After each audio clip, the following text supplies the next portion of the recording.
esse tema aí, ele vai envolver o capítulo 8 todo, mas nós vamos ler o 26, do 26 ao 30.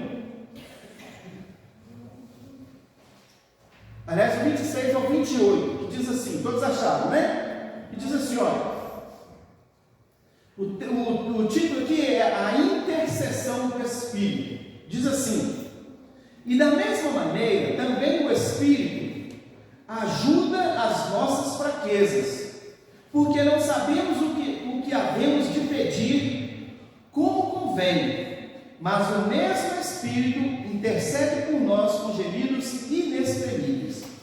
E aquele que examina os corações sabe qual é a intenção do Espírito, e é Ele que, segundo Deus, intercede pelos santos. Sabemos que todas as coisas contribuem juntamente para o bem daqueles que amam a Deus, daqueles que são chamados segundo o seu propósito. Amém? Feche seus olhos. A Deus seja o louvor. Vamos orar mais uma vez, né?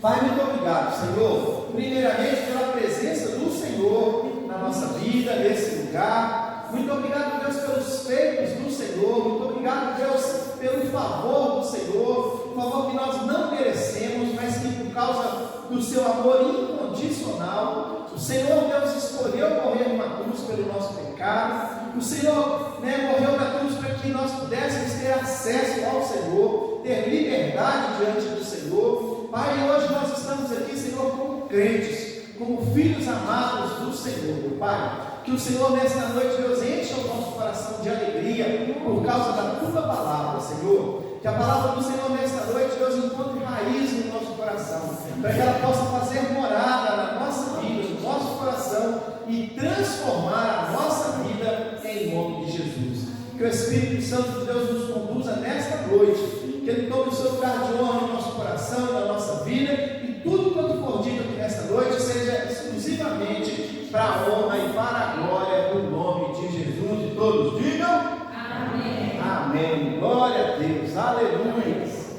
Amados, olha, presta atenção. Esse livro de Romanos, no meu modo de ver, Romanos, ele é, o capítulo 8, ele é o melhor capítulo desse livro de Romanos, né? De tudo que o apóstolo Paulo ele fala no livro de Romanos, eu vejo o capítulo 8, né, como o melhor capítulo desse livro de Romanos.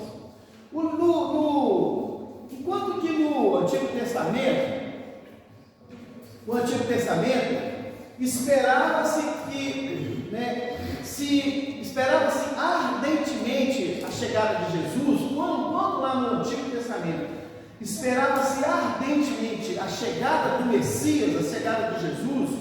No Novo Testamento, né, em especial no livro de Romanos, Jesus ele manifesta e ele cumpre a sua obra redentora.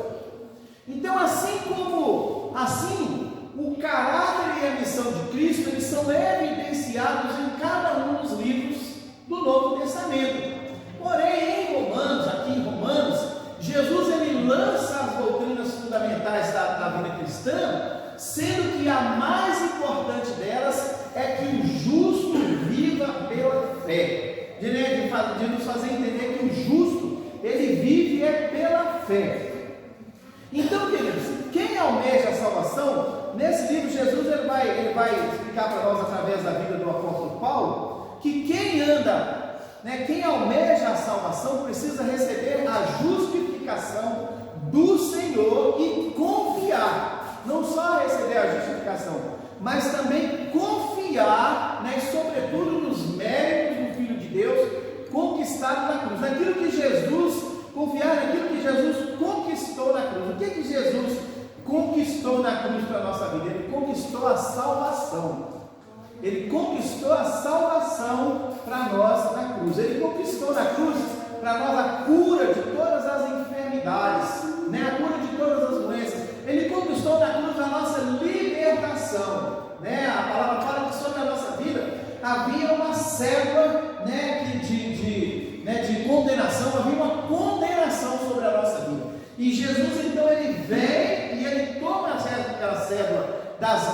diabo e ele crava na cruz, determinando assim que sobre a nossa vida não há mais nenhuma condenação. É o que o apóstolo Paulo fala no primeiro versículo aqui do capítulo 8, né? Que sobre a nossa vida não há mais nenhuma condenação. Não há condenação para aqueles que estão em Cristo Jesus. Então, queridos, presta atenção.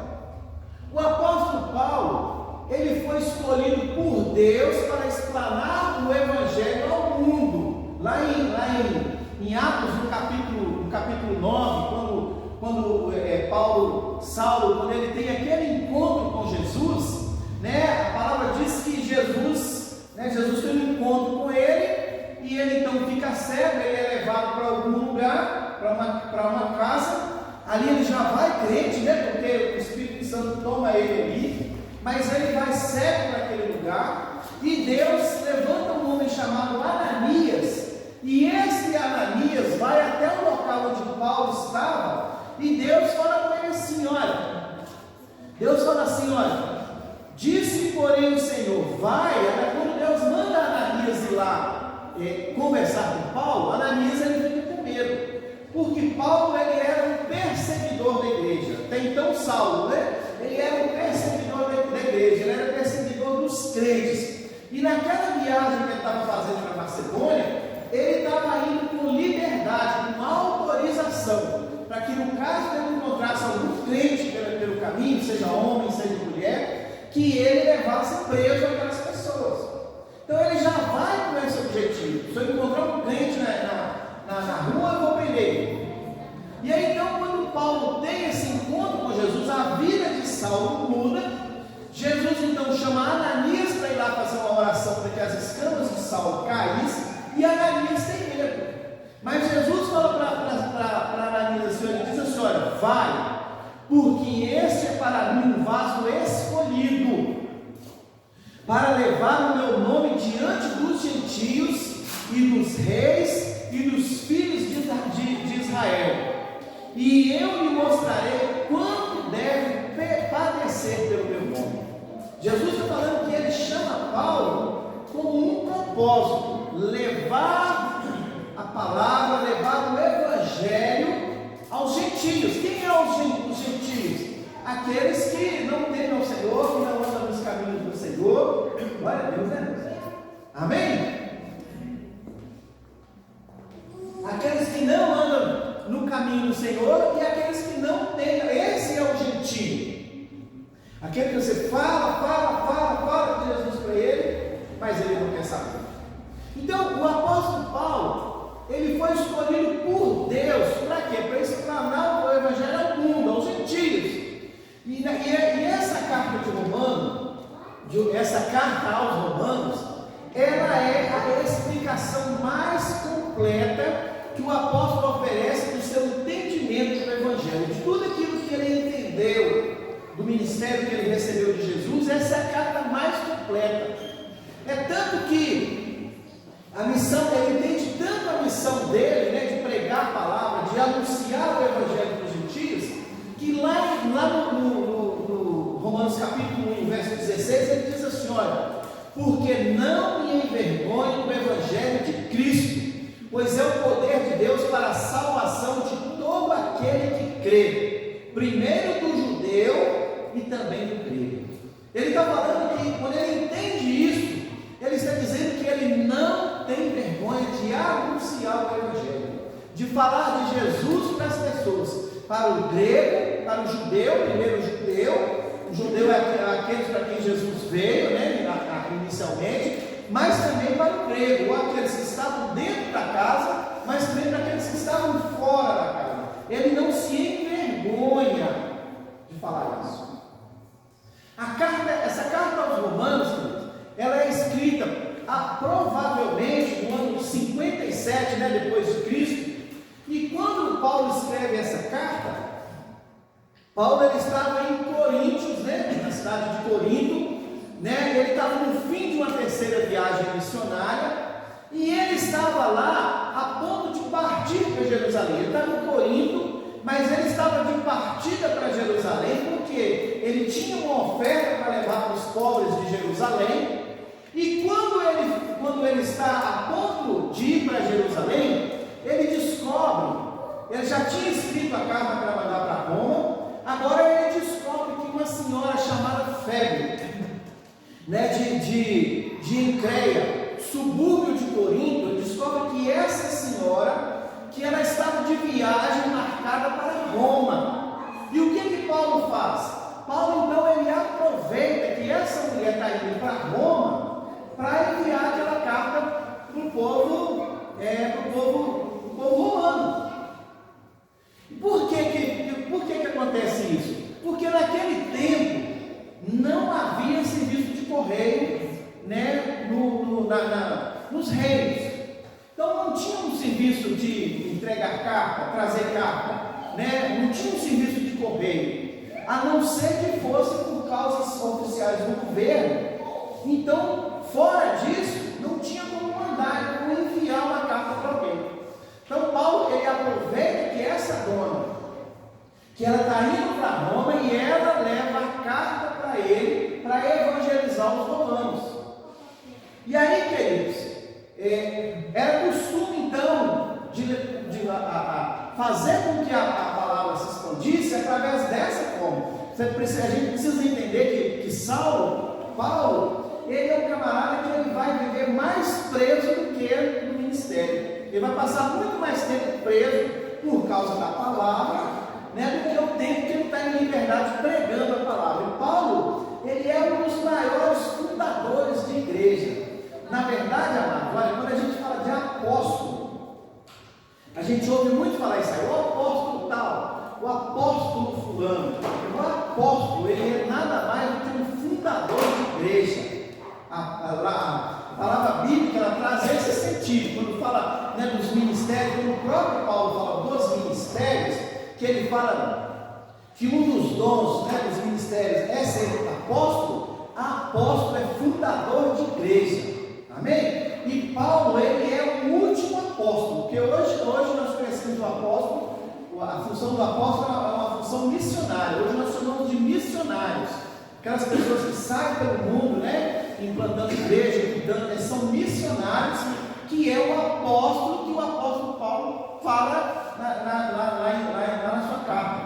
Então, queridos, olha, o apóstolo Paulo, ele é o maior fundador de igreja, mas a maior parte desse tempo ele fica preso. Mas mesmo assim ele não deixa de evangelizar, ele não deixa de fundar igrejas, ele não deixa de cuidar do povo, ele não deixa de tratar do povo. Por quê? Porque ele aproveitava essas pessoas que circulavam de um lado para o outro para levar as cartas dele e entregar para as igrejas. Olha como que era difícil naquele tempo de evangelizar. Olha como que hoje é fácil a gente evangelizar, né? Hoje nós temos um tal de rede social aí, né, que é facinho da gente evangelizar, é facinho da gente falar de Jesus, né? A gente fala de um lado para o outro, né? A Vera, por exemplo, está lá na Bahia, conversa com ela com maior naturalidade, como se ela estivesse aqui. Eu tenho um amigo, o irmão José Augusto, vocês conhecem ele? O José Augusto está lá na França, foi visitar os filhos dele. Todo dia manda uma mensagem lá para a gente, uma oração, uma foto. É como se estivesse aqui. Olha a facilidade que tem hoje da gente, né, pregar a palavra, da gente anunciar a palavra, da gente expandir o reino. Olha a facilidade que tem, e às vezes nós não sabemos usar essa ferramenta. Mas Paulo, ele aproveitava as oportunidades para enviar essas cartas que ia ali evangelizar as pessoas. Então, querido, Paulo, ele está escrevendo aos romanos para informar-lhes sobre a sua ida a Roma. Ele vai mandar a carta para dizer: eu vou aí. Naquele tempo, os judeus que moravam em Roma eram aqueles que estavam ali no dia de Pentecostes, que ouviu a palavra, que se converteram ali no dia de Pentecostes, e que eles vão morar em Roma. Então, o Paulo está enviando cartas para esse povo para falar: olha, eu estou indo aí para evangelizar, eu estou indo ali para expandir o reino. Então Paulo está escrevendo aos romanos para informar sobre a sua ida a Roma. Ele está mandando um comunicado: eu estou indo para aí, estou de viagem para Roma. E isso, queridos, né, isso foi antes de Deus ter dito para Paulo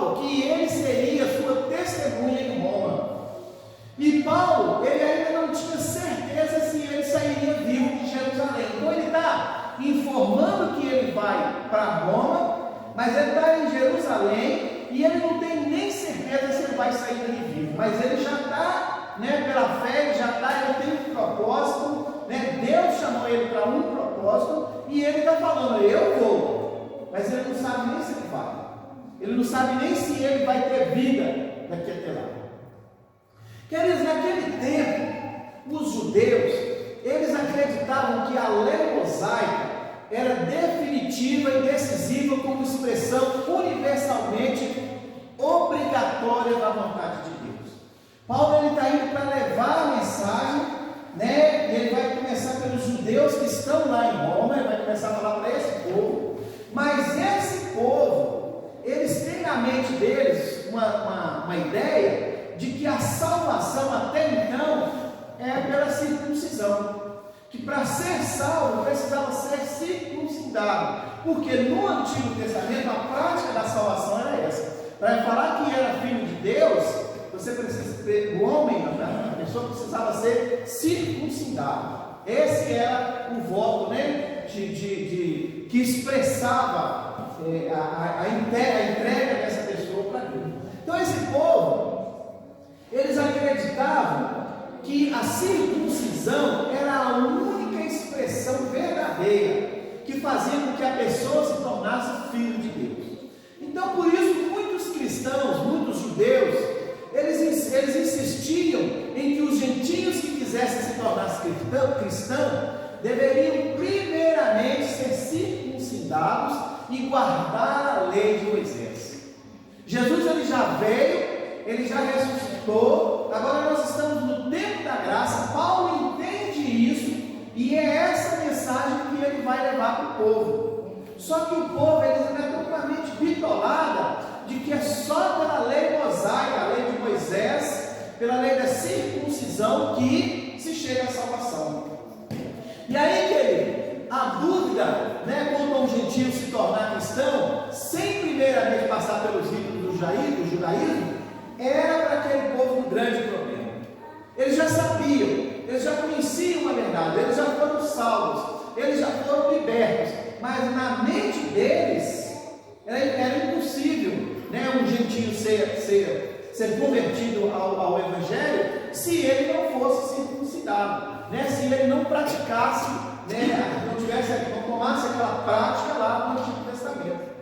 Queridos, olha, só que o argumento principal de Paulo, em Roma, é que a justificação do indivíduo diante de Deus depende fundamentalmente da misericórdia de Cristo e não da lei de Moisés. A ideia que Paulo vai passar para os romanos é que agora nós não precisamos mais da lei de Moisés, nós não precisamos mais ser circuncidados, que agora a misericórdia de Deus ela vem e nos alcança e faz de nós novas criaturas, Jesus ele diz assim, olha, a palavra de Deus diz assim, olha, veio para os seus e os seus não receberam, mas a todos quanto receberam deu-lhes o poder de se tornarem filhos de Deus. Amém? Então não é mais pela lei mosaica, não é pelo entendimento de Moisés, agora é pelo entendimento de Jesus. Agora nós estamos na graça. Cristo morreu na cruz para nos perdoar de todos os pecados. É isso que Paulo vai ensinar para os romanos. Queridos, quando Jesus ele morre na cruz, Jesus ele morre para nos justificar, o justificar do pecado. Continuamos pecadores, mas agora o pecado ele não serve mais como objeto de acusação de Satanás contra a nossa vida, porque Cristo morreu na cruz pelos nossos pecados. Cristo deu a vida dele na cruz, derramou o sangue dele na cruz pelo meu e pelo seu pecado. Então, queridos, olha, nós somos justificados somente porque Cristo, segundo a profunda bondade de seu coração, perdoa os nossos pecados. Essa é a graça. Nós não merecemos, mas Jesus, segundo a infinita bondade e misericórdia, nos concede a salvação, porque Ele perdoou os nossos pecados.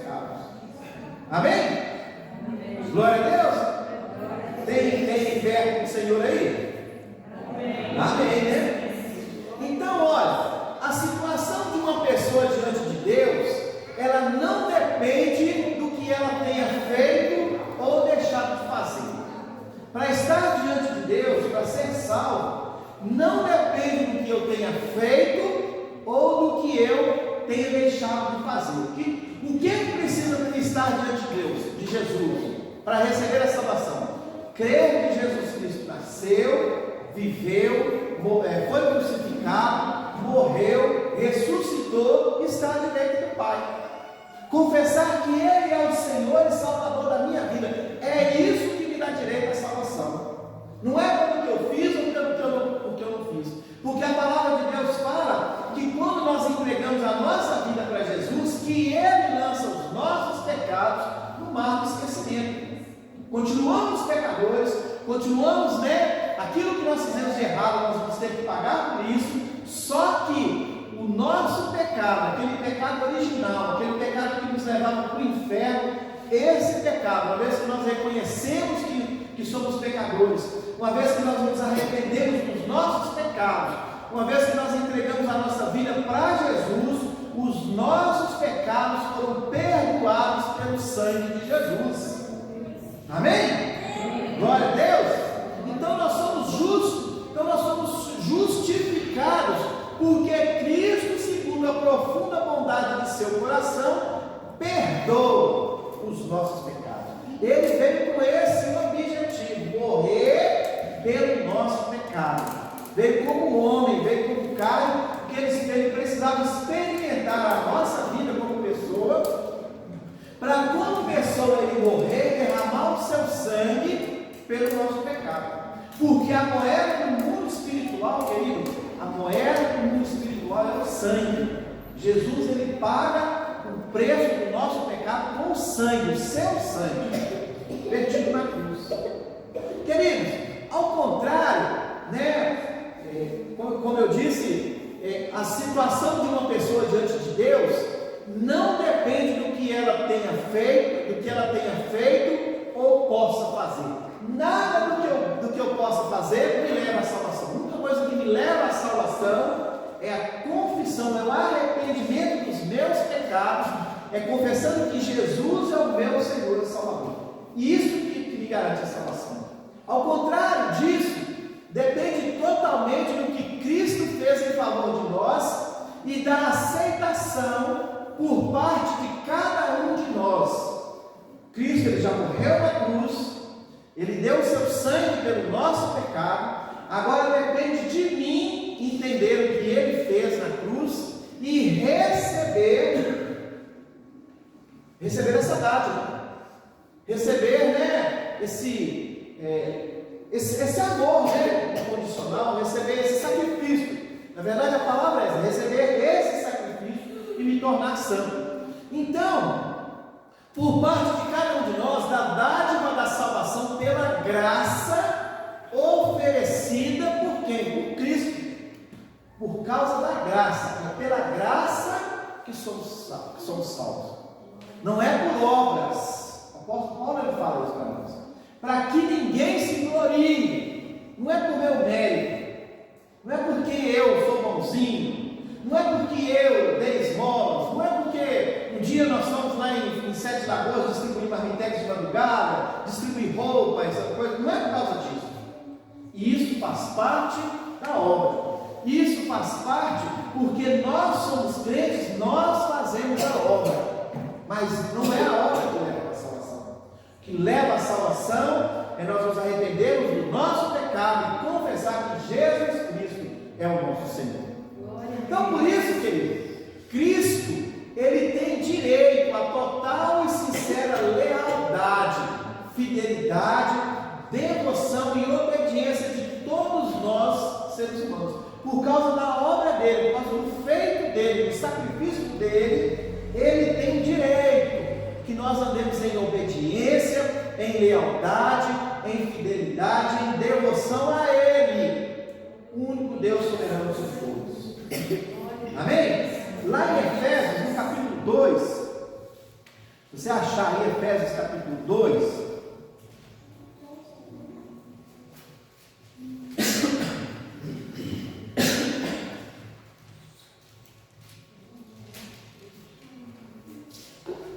Efésios 2, no capítulo 1, diz assim, olha, não sabia que lugar. Ele diz assim, olha, acharam aí? Efésios capítulo 2, e vos vivificou, estando vós mortos em ofensas e pecados. Estávamos mortos nas nossas ofensas e nossos pecados. Queridos, nós já nascemos para ir para o inferno. Nós já nascemos mortos.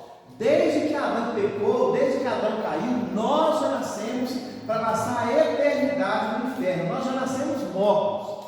Mas Paulo está dizendo, olha, e vos vivificou, ele nos deu vida. Estando vós mortos em ofensas e pecados, em que noutro tempo andaste segundo o curso deste mundo, segundo o príncipe das potestades do ar, do espírito que agora opera nos filhos da desobediência, entre os quais todos nós também antes andávamos nos desejos da nossa carne, fazendo a vontade da carne e dos pensamentos, e éramos por natureza filhos da ira, como os outros também. Mas Deus, que é riquíssimo em misericórdia, pelo seu muito amor com que nos amou, estando nós ainda mortos em nossas ofensas, nos vivificou juntamente com Cristo, pela graça sois salvos, e nos ressuscitou juntamente com Ele, nos fez assentar nos lugares celestiais em Cristo Jesus, para mostrar-nos nos séculos vindouros as abundantes riquezas da sua graça pela sua benignidade para conosco em Cristo Jesus, porque pela graça sois salvos, por meio da fé, e isso não vem de vós, é dom de Deus, não vem das obras, para que ninguém se glorie, porque somos feitura sua, criados em Cristo Jesus para as boas obras, as quais Deus preparou para que andássemos nelas. Portanto, lembrai-vos de que vós, noutro tempo, eres gentios na carne, e chamados incircuncisão, pelos que na carne se chamam circuncisão, pela mão dos homens, que naquele tempo estáveis sem Cristo, separados da comunidade de Israel, e estranhos à aliança da promessa, não tendo esperança e sem Deus no mundo. Mas agora em Cristo Jesus, vós, que antes estáveis longe, já pelo sangue de Cristo chegastes perto, porque Ele é a nossa paz, o qual de ambos os povos fez um, e derrubando a parede de separação que estava no meio, na sua carne desfez a inimizade, isso é, a lei dos mandamentos, que consistia em ordenanças, para criar em si mesmos dos dois um novo homem, fazendo a paz, e pela cruz reconciliar ambos com Deus em um corpo, matando com ela as inimizades. E vindo, ele evangelizou a paz a vós que estáveis longe e aos que estavam perto, porque por ele ambos temos acesso ao Pai em um mesmo Espírito. Assim que já não sois estrangeiros, nem forasteiros, mas concidadãos dos santos e da família de Deus, edificados sobre o fundamento dos apóstolos e dos profetas, de que Jesus Cristo é a principal pedra de esquina, no qual todo o edifício bem ajustado cresce para o templo santo do Senhor, no qual também vós juntamente sois edificados para a morada de Deus em Espírito. É isso que Jesus fez na nossa vida. Por causa disso, Cristo ele tem direito a total, sincera lealdade, fidelidade, devoção, obediência de todos os seres humanos. Gentios, não gentios, circuncisos, incircuncisos, crentes ou não. Então, nesse capítulo 8, Paulo, ele está falando da lei do Espírito que habita em nós, os seus fiéis. Ele está dizendo que agora nós somos uma nova criatura, uma vez que nós entregamos a nossa vida para Deus, nós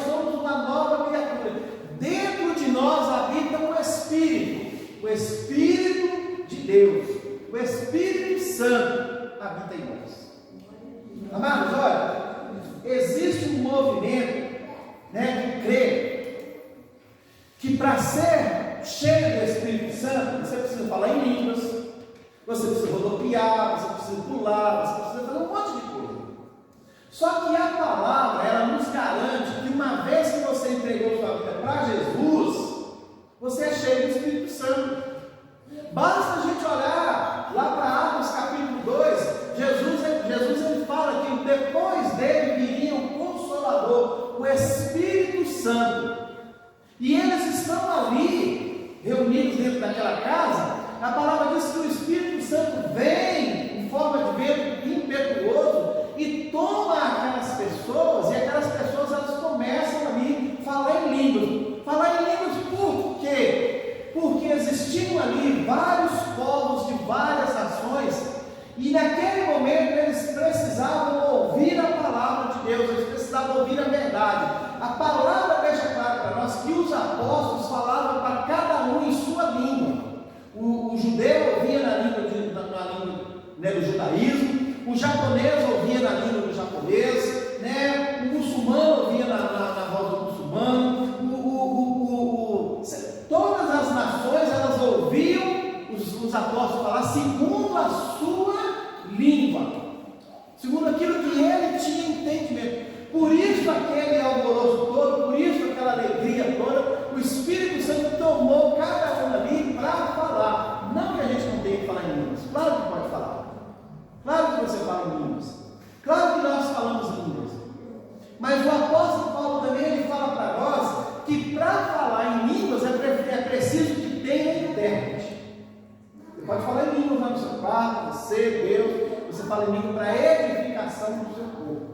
Mas o apóstolo Paulo fala que na igreja, para que se fale em língua, é preciso que haja a pessoa intérprete, que vai interpretar, porque quando o sujeito se levanta falando em línguas na igreja, porque ele traz uma revelação para aquela igreja. Então é necessário que haja alguém com entendimento, para que ele seja ali o intérprete daquela mensagem que está sendo falada. Então Paulo, ele está dizendo que em Cristo, não somente recebemos o perdão dos nossos pecados, mas também a nova vida, o novo nascimento. Em Cristo nós somos uma nova pessoa, em Cristo é uma nova realidade para nós. Os nossos pecados agora foram todos perdoados, agora é uma nova vida que começa para nós. A nossa vida natural, querido, ela é, por assim dizer, impregnada pelo Espírito Santo de Deus. É o Espírito Santo de Deus é quem nos fortalece, é o Espírito Santo de Deus que cuida de nós, é o Espírito Santo de Deus que nos convence quando nós erramos, quando nós pecamos, quando nós falhamos. É o Espírito Santo de Deus que nos leva ao arrependimento. O Espírito Santo ele faz tudo na nossa vida. Então a nossa vida ela está impregnada pelo Espírito Santo de Deus, e nasce dentro de nós um novo Espírito, de modo semelhante ao começo da nossa vida física pelos nossos pais. Assim como nós nascemos como pessoa física, nós também nascemos como pessoa espiritual. É por isso que Jesus vai falar com Nicodemos: é preciso nascer do Espírito. É uma outra pessoa, é uma outra realidade, É por isso que o fruto vai falar muito sobre nós. Já que somos nova criatura, o fruto do Espírito Santo, o fruto que o Espírito Santo opera na nossa vida, vai trazer transformação na nossa vida e vai mudar a nossa vida. Então, querido, existe dentro de nós mesmos, além do alcance do nosso conhecimento consciente, a vida de Deus. A vida de Deus, ela habita dentro de nós através do Espírito Santo. Amém? Nascida do Espírito de Deus. Ou seja, sob o seu amoroso cuidado, operando sem alarde, mas sem cansar, visando obter controle da totalidade do nosso ser e nos transformar segundo a imagem de Deus. Por que a nossa vida é transformada? Porque sobre nós habita o Espírito Santo de Deus, que nos leva a ter uma vida de santidade diante do Senhor, fazendo com que nós sejamos imagem e semelhança de Cristo novamente. Porque a imagem e semelhança de Cristo, aquela que lá do Jardim do Éden, foi perdida por causa do pecado. Nós somos transfigurados, nós somos transformados numa vida de pecado. E o Espírito Santo ele vai nos levar de volta para Cristo e vai fazer de nós uma nova criatura segundo a imagem de Deus. Vai transformar a nossa vida. Então, queridos, olha, viver segundo o Espírito significa que, embora dependamos totalmente de Cristo para a salvação, devemos continuar lutando para obedecer a sua palavra. É uma luta diária. Todos os dias nós precisamos entender que somos filhos de Deus, que somos crentes, que temos um testemunho para dar, que as pessoas estão em volta. A palavra diz que sobre nós há uma multidão de testemunhos. Existe uma multidão de pessoas observando a nossa vida. E o Espírito Santo é que nos leva ao arrependimento, ao conserto, fazendo com que a gente tenha uma mudança de vida todos os dias. Então, viver segundo o Espírito significa que, embora dependamos totalmente de Cristo para a salvação, devemos continuar lutando para obedecer a sua palavra. Paulo está dizendo claramente para nós, querido, que a graça de Cristo não nos desobriga de fazer tudo o que está ao nosso alcance para vivermos em retidão. Algumas pessoas elas dizem o seguinte, que agora nós estamos só no tempo da graça, né? Tipo assim, agora a gente pode fazer e acontecer, que independente disso, Cristo vai nos amar e nos ama, né? Que eu posso ser quem eu quiser, eu posso fazer do jeito que eu quiser, eu posso, né, ter o meu estilo de vida, né? Que a palavra não tem nada a ver com o meu jeito, que Deus me perdoa, que Deus me ama. Tem muita gente vivendo hoje nesse engano. Tem muita gente hoje afirmando que Deus, Ele perdoa o pecador, mas Deus, Ele perdoa o pecador, mas Ele perdoa o pecador arrependido. A palavra de Jesus, Ele diz assim, se quiser me seguir, tome a sua cruz e siga-me. Ele está falando que todos os dias nós temos que combater o pecado, nós temos que lutar firmes para que a gente se mantenha na presença dEle. Não é isso que a gente entende? Então, Paulo, ele está dizendo claramente para nós que a graça de Cristo não nos desobriga de fazer tudo o que está ao nosso alcance para vivermos em retidão. Todos os dias temos que lutar, queridos. Todos os dias temos que ser crente. Todos os dias temos que dar testemunho. Lá em Romanos, no capítulo 8, a partir do verso 18, ele ainda diz mais. Romanos capítulo 8, do verso 18 ao 25, ele diz assim, porque para mim tenho por certo que as aflições deste tempo, desse tempo presente, não são para comparar com a glória que em nós há de ser revelada, porque a ardente expectação da criatura espera a manifestação dos filhos de Deus, porque a criação ficou sujeita à vaidade, não por sua vontade, mas por causa do que a sujeitou, na esperança de que também a mesma criatura será liberada da servidão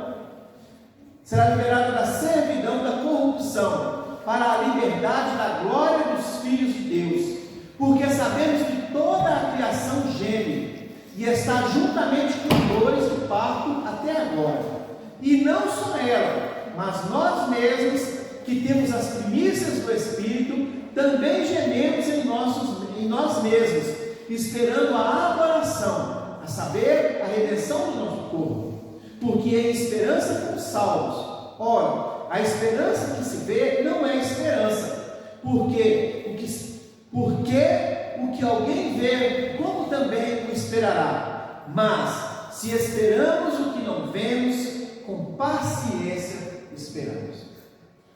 Queridos, o apóstolo Paulo está falando para nós de que essa vida em Cristo, que uma vez que nós estamos em Cristo, que uma vez em Cristo, porque estamos em Cristo, que nós não estamos livres de sofrer as tentações, que nós não estamos livres de ser convidados pelo pecado para fazer coisas erradas. Ele diz, quando ele fala no capítulo 26, que fala sobre a intercessão do Espírito Santo, ele diz assim, olha, e da mesma maneira também o Espírito ajuda as nossas fraquezas. Quem que ajuda nas nossas fraquezas? O Espírito Santo. Quais são as nossas fraquezas? Aqueles momentos que a gente erra, que a gente falha, que a gente peca. O Espírito Santo nos ajuda nas nossas fraquezas. Ele quem nos renova, Ele quem nos convence do erro. É Ele quem nos leva a um conserto. Da mesma maneira, também o Espírito ajuda as nossas fraquezas, porque não sabemos o que havemos de pedir como convém, mas o mesmo Espírito intercede por nós com gemidos inexprimíveis. Por mais que eu queira, por mais que eu lute, por mais que eu me esmurre contra o pecado, vai haver momentos de fraqueza, vai haver momentos em que a gente vai fraquejar, que as tentações elas podem elas vão chegar até nós, e se nós não vigiarmos, as tentações elas vão nos vencer. Mas a palavra está dizendo que esse mesmo Espírito ele intercede por nós com gemidos inexprimíveis. Ele chora, ele geme por causa do nosso pecado, por causa das nossas falhas. O Espírito que em nós habita, ele não é somente a garantia da nossa salvação, mas também, mediante as nossas orações em nosso favor, temos a garantia de que Deus fará com que tudo quanto já nos aconteceu e tudo quanto ainda nos acontecer coopere juntamente para o nosso bem. É Ele quem vai articular, é Ele quem vai fazer as coisas acontecer para que a nossa vida seja uma vida reta diante do Senhor. É Ele que na hora do nosso arrependimento pega as nossas orações e leva ao Senhor conforme o Senhor deseja ouvir. E isso é possível, e é possível que nos esqueçamos de orar, mas o Espírito, Ele nunca esquece. Deus, querido, Ele cuidará de nós até o fim. Nunca nos esqueçamos de confiar nele. O que nós precisamos é confiar no Senhor. O Espírito Santo de Deus, ele vai agir na nossa vida de tal maneira que a nossa concupiscência, o nosso pecado, o nosso erro, que ele venha nos convencer daquilo que estamos fazendo errado, e que a gente se arrependa, e que a nossa oração de arrependimento, do jeito que o Senhor quer ouvir, que ela chegue no ouvido de Deus. O Espírito Santo é quem conduz a nossa oração, na nossa oração de arrependimento. No verso 28 ele diz assim, olha, e sabemos que todas as coisas contribuem juntamente para o bem daqueles que amam a Deus, daqueles que são chamados segundo o seu propósito. Queridos, essa promessa, quando ele fala que todas as coisas contribuem juntamente para o bem daqueles que amam a Deus, ele está falando de duas situações. Essa promessa, primeiro, ela não é para todas as pessoas, ela é somente para aqueles que amam a Deus, que andam no seu propósito, daqueles que são seus filhos, daqueles que que foram escolhidos, daqueles que um dia entregaram sua vida a Ele.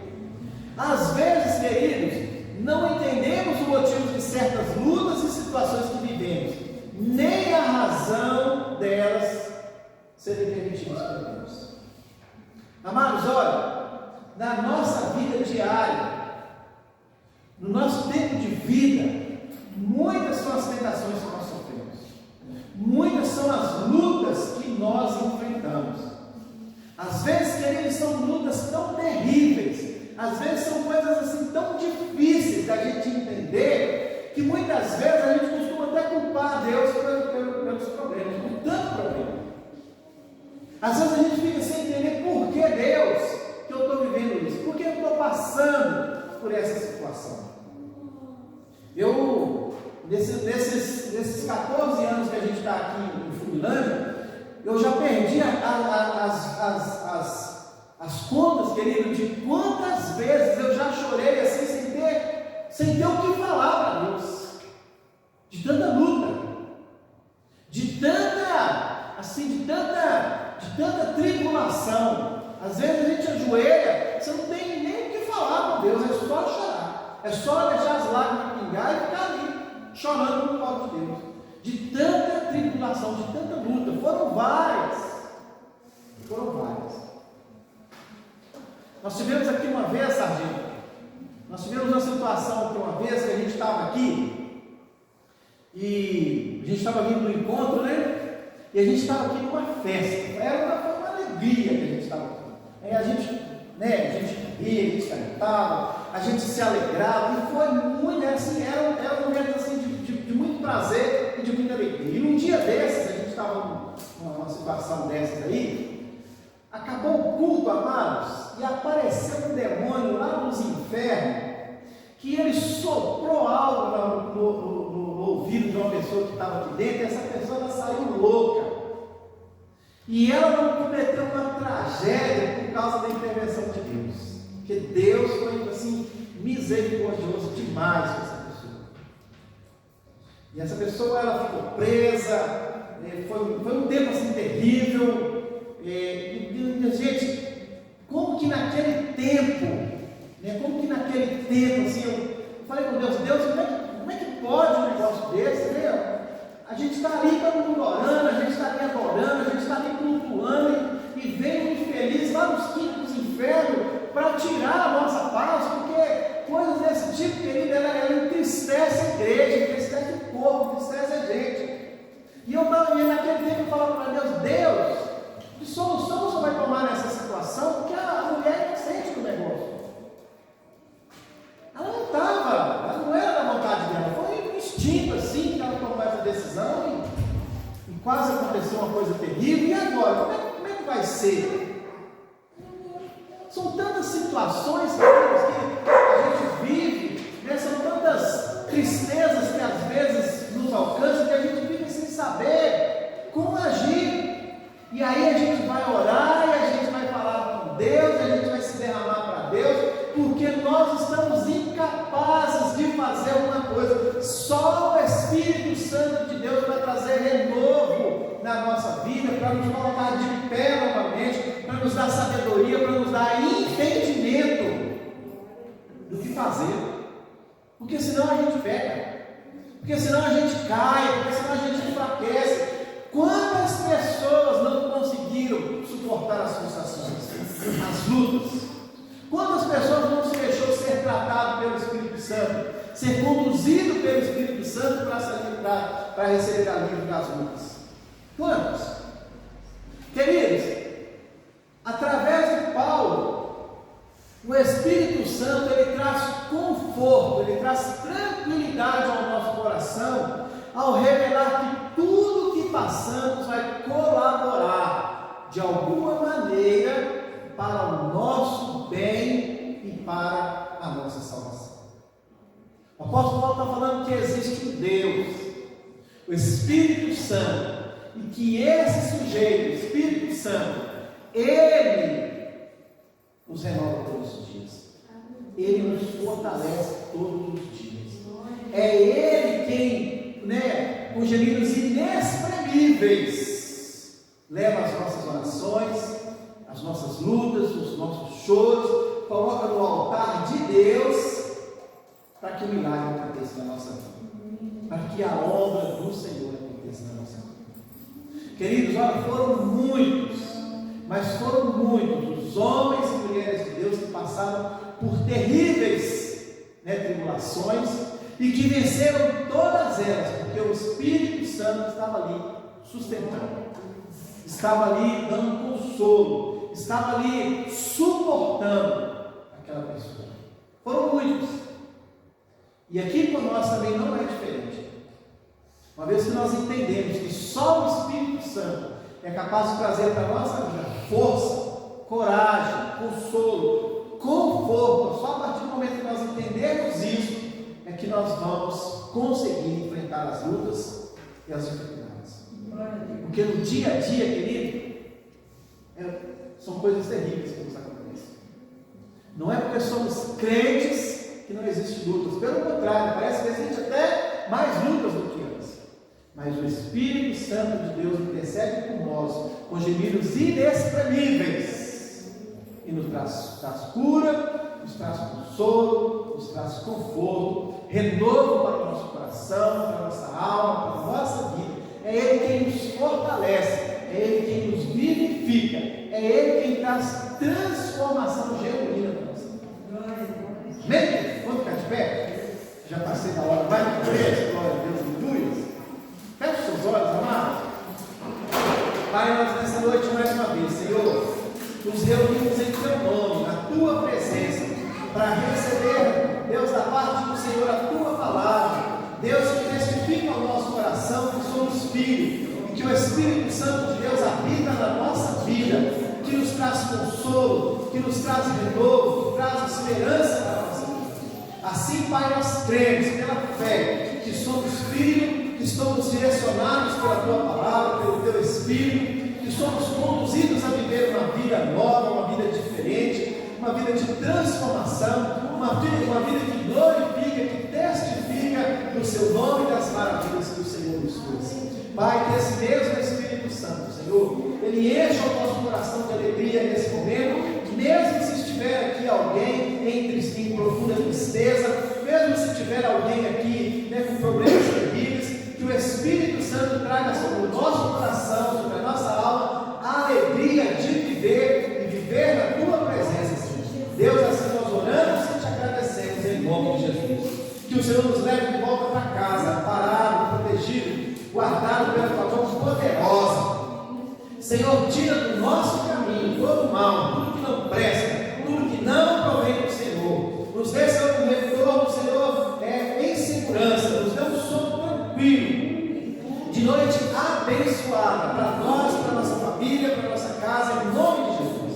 E no mais, irmãos, que o amor de Deus, o nosso Pai, que a graça salvadora do Senhor Jesus Cristo e a doce comunhão e consolação do Espírito Santo seja com cada um de nós, com todo o povo de Deus espalhado sobre a face dessa terra,